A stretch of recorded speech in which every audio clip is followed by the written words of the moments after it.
Hello, everybody. We're going to go ahead and read the next chapter of Ezekiel here, which would be chapter 45. Moreover, when you divide the land by lot into inheritance, you shall set apart a district for the Lord, a holy section of the land.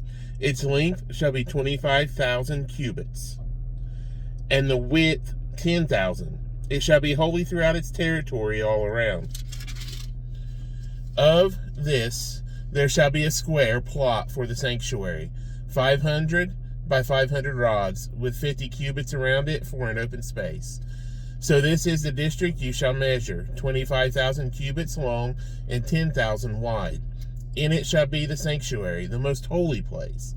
It shall be a holy section of the land belonging to the priests, the ministers of the sanctuary, who come near to minister to the Lord. It shall be a place for their houses and a holy place for the sanctuary. An area 25,000 cubits long and 10,000 wide shall belong to the Levites, the ministers of the temple. They shall have 20 chambers as a possession. You shall appoint as the property of the city an area 5,000 cubits wide and 25,000 long, adjacent to the district of the holy section. It shall belong to the whole house of Israel. The prince shall have a section on one side and the other of the holy district, and the city's property and the bordering on the holy district, and the city's property extending westward on the west side and eastward on the east side. The length shall be side by side with one of the tribal portions from the west border to the east border.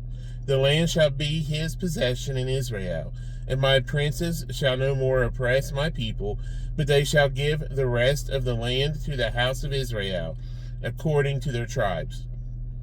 Thus says the Lord God, enough, O princes of Israel, remove violence and plundering, execute justice and righteousness, and stop dispossessing my people, says the Lord God.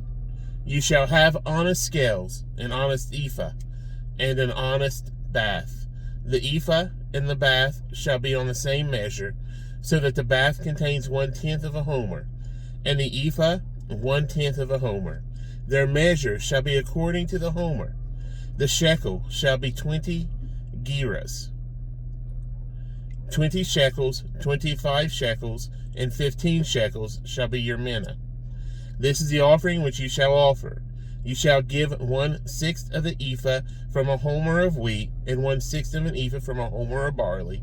The ordinance concerning oil, the bath of oil, is 1/10 of a bath from a kor. A kor is a homer of 10 baths, for 10 baths are a homer. And 1 lamb shall be given from a flock of 200 from the rich pastures of Israel. These shall be the grain offerings of burnt offerings and peace offerings, to make atonement for them, says the Lord God. All the people of the land shall give this offering for the prince in Israel. Then it shall be the prince's part to give burnt offerings, grain offerings, and drink offerings at the feasts, the new moons, the Sabbaths, and at all the appointed seasons of the house of Israel. He shall prepare the sin offering, the grain offering, the burnt offering, and the peace offerings to make atonement for the house of Israel. Thus says the Lord God, in the first month, on the first day of the month, you shall take a young bull without blemish and cleanse the sanctuary.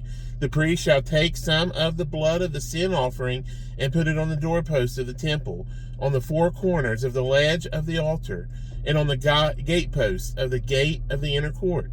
And so you shall do on the 7th day of the month for everyone who has sinned unintentionally or in ignorance. Thus you shall make atonement for the temple. In the first month, on the 14th day of the month, you shall observe the Passover, a feast of 7 days. Unleavened bread shall be eaten. And on that day the prince shall prepare for himself and for all the people of the land a bull for a sin offering. On the 7th day of the feast he shall prepare a burnt offering to the Lord, 7 bulls and 7 rams without blemish, daily for 7 days, and a kid of the goats daily for a sin offering. And he shall prepare a grain of offering of 1 ephah for each bull, and 1 ephah for each ram, together with a hin of oil for each ephah. In the 7th month, on the 15th day of the month, at the feast, he shall do likewise for 7 days, according to the sin offering, the burnt offering, the grain offering, and the oil. That is chapter 45 of Ezekiel. See you for 46.